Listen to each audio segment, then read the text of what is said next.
The leaks for chapter 329 completely caught me off guard, as we get some insight from Kaiser's games, where he went crazy, but also Loki, who, just like Kaiser, went wild, but that's far from everything. But the rest, I will keep a secret so not to waste any time. Let's get right into it. Alright, so the chapter starts off with the text saying, "At this speed he surpasses the battlefield," and with that super exciting text, we get into the U20 World Cup second game of Group A, which is France versus England.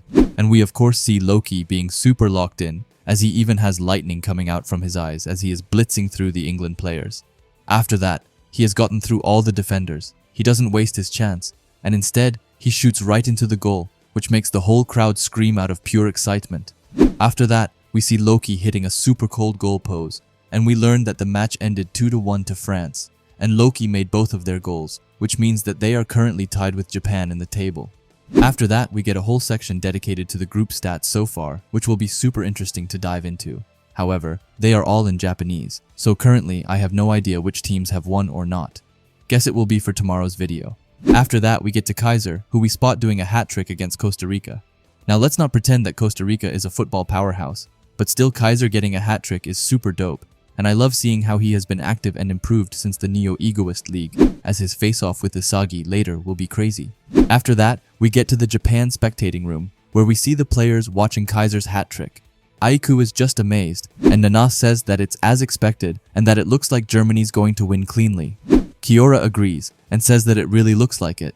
After that, we get to Ryu, who is trying to style like always, as he says that he has been yearning for this and says Isagi, and I'm guessing that they are just imitating Kaiser now, which I won't lie, but it's super funny. Nico then asks him what that was, and asks if he's doing some dubbed over Kaiser impression. Otoya then also joins in, and says, "I've come to get my revenge, Isagi," as we then get to Karasu, who smacks him on his head and tells him to stop acting like Ness. It's kind of crazy how the Blue Lock team is all just clowning the German team, but I love it. We also have Sendo by the side, who is just dying of laughter. After that, we get to Baru, who asks all of them who is fooling around if they can be silent. We then get to Hiyori, who says that the group league is a round robin, and that each team plays 3 matches, explaining that the top 2 teams from each group advance, so 6 teams move on, and if they win the next match and get their second win, advancing to the knockout stage is basically secured. After that, Reichi speaks up and says that, well yeah, but the next opponent is France, which is the world's #1 ranked team. The GOAT Chigiri, however, says that it doesn't matter, as no matter who it is, they will devour them and win.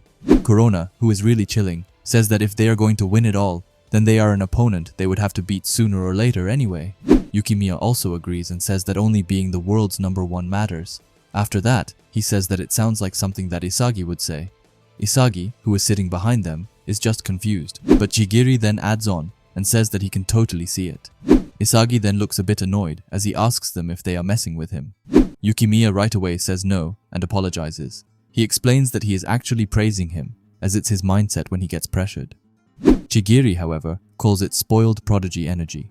Reichi says that he also has that spoiled prodigy vibe that Isagi has, and Corona just agrees with them, but we then see Isagi screaming at them and saying that now they are definitely messing with him.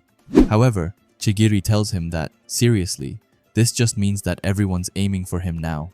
Reichi tells him not to think for a second that he is handing him the world's #1 title. Isagi then smirks as he hears that and tells them all to bring it on, as that's what an elite egoist is in Blue Lock.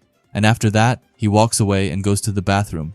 Hey, it's Natsu mid-editing here, and I just wanted to pause the video to ask you to subscribe if you haven't already, and while you are already down there, why not leave a like as well, where he encounters Rin already in the act, and they make eye contact, and it creates such an awkward atmosphere between them.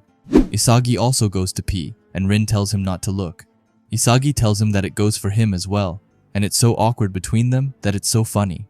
Anyway, after they get over it, Rin then speaks up and asks Isagi if soccer is fun, saying that his super invincible state and everything else are going along as he planned.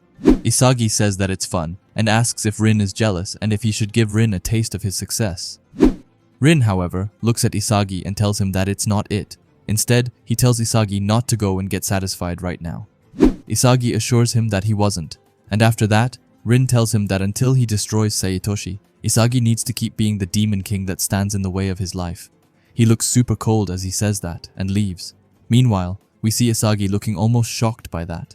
After that, we see Bachira, who sees Rin, and he asks Rin if he knows where Isagi is, saying that he was thinking of asking him to train together. But Rin just says that he has no way of knowing, which is kinda funny, and he then says that he is going to take a dump and then sleep. After that, we see Isagi, who is standing with his back to a wall as he tells himself not to get satisfied, thinking that now he is Blue Lock's #1 and that he has the skills to play against the world's best. He thinks that everyone is chasing after him and that he himself is leveling up.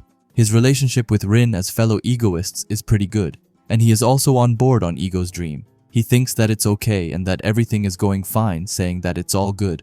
However, we then get a close-up to his lower face as he tells himself not to get satisfied, which is good, but still being #1 is scary, and we then see him sitting on the floor while looking pretty afraid as he is holding his hand. Might be because he was shaking, it's hard to tell. He says that, to be fully honest, the current Blue Lock has him as the center, even though it's what he wished for to become the world's best. He is secretly thinking that there's a risk that Blue Lock might collapse in an instant if his condition falls off, or if he makes a mistake and lose. He thinks about Blue Lock being crushed, and he says that this is bad for real. He then closes his eyes and holds his hand towards his head, and says that this is the pressure of being the top player in a team, thinking that this is the first time he has bore such a responsibility. Rin, Kaiser, or even Loki, he wonders if they have always carried this feeling as if it were natural. But still, if that's the case, then Noah must have felt this even more, and he has overcome this many times. And he says that to become the world's best, he can't run. After that, we see a ton of people starting to get ready as we see Game 3, which is Japan versus France. And Isagi is beginning to walk out as he tells himself to get obsessed with being #1. And the panel with him walking out is just flawless. It really looks like he is having his entire team resting on his shoulders. Anyway, the ending text says, "Moving forward with conviction." Finally, the battle of the frenzy egoists versus France. However, sadly, I have to announce that there is a break next week, which means that the next chapter will drop in 2 weeks. However, we have the name for it, and it's called Winner Contender, which I'll be honest, I have no clue, but it sounds super cool. I don't know if they are going to talk about who will be the key off this match, and who could be the winning factor for this match, or what they are trying to get with it. However, one thing that I know is that the craziest match ever is just about to start.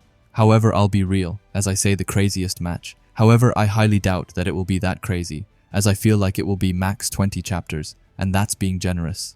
I think like that because I feel like France and Japan will make it out of the group stage, and they then will face off against each other once again in the elimination rounds. Or maybe not, because I would much rather it not going like that, and this being the match where they really put each other to the test. And in an ideal world, this match is around 30 to 40 chapters, just like how the Neo Egoist League matches was. If the authors decides to do that, they then can have my heart forever.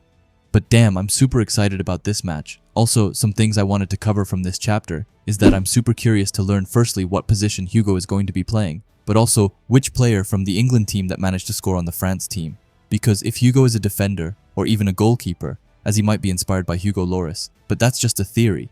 But anyway, if he is some kind of a defender, then that means that one of the England team managed to get behind him and score, which also meant that you could say that they won against a new Gen 11.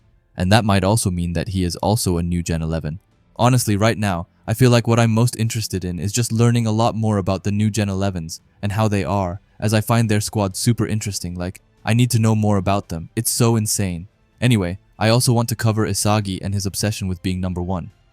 Don't get me wrong, as it's super cool and it gets me super fired up as he is talking about it.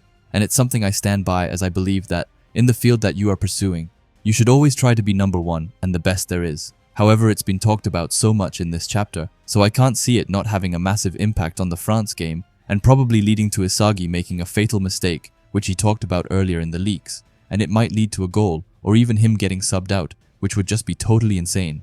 But I for sure see his obsession and the whole #1 thing being a hindrance for him towards the end, as I feel like it might push him at the start, but then start to tear him down. But please let me know what you think, and also what you thought about today's leaks, as I would love to hear you talk about them.